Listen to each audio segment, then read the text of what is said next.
किस भक्त की बात की है? जो उनका भक्त है। श्री कृष्ण कहते हैं जो मेरा भक्त बनना चाहता है, जो मेरा बनना चाहता है, उसके लिए मैं ये विधि बता रहा हूँ। क्योंकि यहाँ पर आप ये ना सोचें कि आप किसी और की भक्ति कर रहे हैं और विधि ये अप्लाई कर सकते हैं। तो यहाँ पर भगवान ने कहा क्यों? क्योंकि मेरी जो भक्ति है, श्री कृष्ण कहते हैं वो इस सुख दुख से पार ले जाने वाली है। मेरी जो भक्ति है वो अपने पराये से आपको पार ले जाएगी। अपना पराया श्री कृष्ण की भक्ति नहीं सिखाएगी, वो उससे पार ले जाएगी। श्री कृष्ण की भक्ति ये चीज़ बिल्कुल भी आपको नहीं सिखाएगी कि ये सुख है और ये दुख है। क्योंकि आप और हम क्या मांगते हैं जा करके? अगर हम किसी देवी देवता की पूजा करते हैं तो आप और हम विचार करें कि हम क्या मांगते हैं।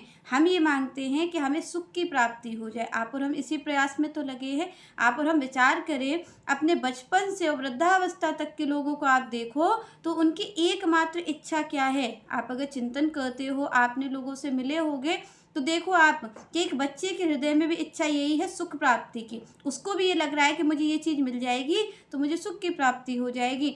आप किसी युवा अवस्था को देखो तो वो भी सुख की प्राप्ति करने में लगा। हो सकता है कि आप और हमारी चीज़ों की जो सुख बुद्धि हो वो अलग अलग चीज़ों में हो सकती है। क्योंकि जैसे आप और हम देखते हैं एक बच्चे की जो सुख बुद्धि है वो खिलौने में है।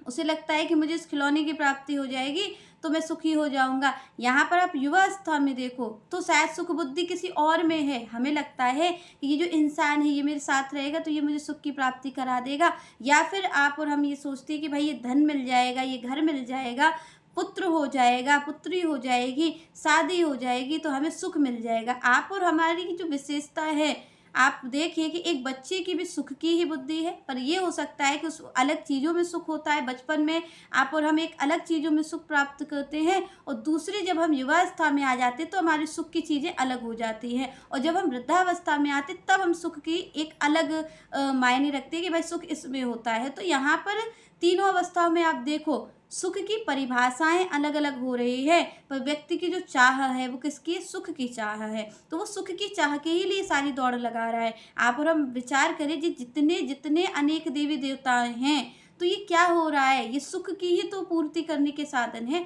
आप और हम देखें तभी तो लोग विचार करते हैं कि भाई भगवान की पूजा क्यों करनी है। अगर उनसे ये कह दो कि श्री कृष्ण की जो भक्ति है वो आपको सुख दुख के पार ले जाएगी तो वो बिल्कुल भी श्री कृष्ण की पूजा करने के लिए, श्री कृष्ण की भक्ति करने के लिए तैयार होंगे ही नहीं।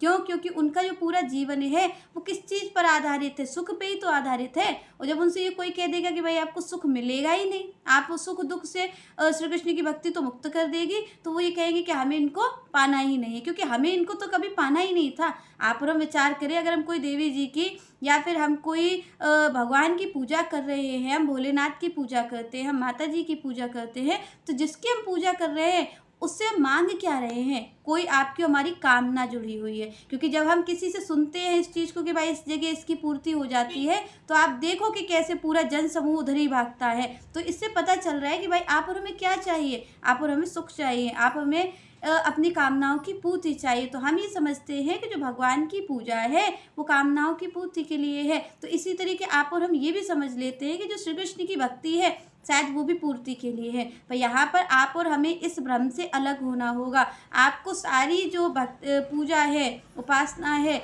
वो आपको शायद कामना की पूर्ति करवा देगी, पर जो श्री कृष्ण की भक्ति है वो आपको आनंद की ही प्राप्ति करवाएगी। वो आपको सुख दुख में नहीं रहने देगी। ऐसा नहीं होगा कि थोड़ा सा आपको सुख मिल जाए और थोड़ा सा दुख मिल जाए। क्योंकि आप विचार करें श्री कृष्ण की वाणी क्या कहती है? वो ये कहते हैं सुख दुख से जो परे हो, जो सुख और दुख में जाने ही नहीं अंतर, उसे ये पता ही नहीं हो कि सुख क्या होता है और दुख क्या होता है। भगवान तो भक्ति की परिभाषा ये दे रहे हैं।